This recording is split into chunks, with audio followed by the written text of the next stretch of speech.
Yeah, born and raised here in Detroit 40 years ago.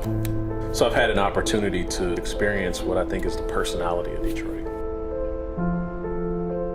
The perspective that many people tend to focus on in Detroit is negative. You know, Detroit went through some really, really hard times, but at the same time, you know, photography, just like your life perspective, is all about what you choose to focus on, right? And so you can choose to focus on those negative things that are there, or you can make a conscious effort to look for something more positive.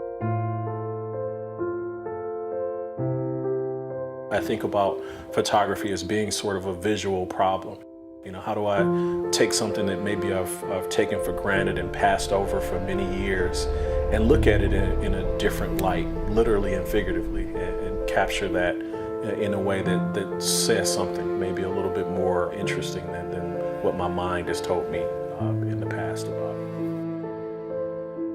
it. As a photographer, I feel a little self-conscious about calling myself an artist. It feels a little presumptuous because in some respects, you know, I feel like all I'm doing is pressing a button. But at the same time, artists, photographers, it's all just a means of communication, no different than being a poet, or an author.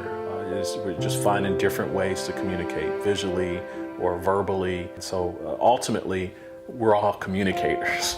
And that's what I view myself as first and foremost.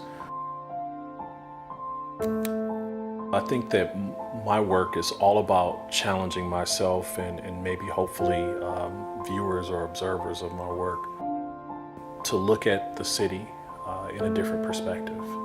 And whereas we're all very familiar with the narrative that has existed around Detroit, hopefully people look at my images and see that optimism, and see the positivity, and see the hope in viewing things from a different perspective.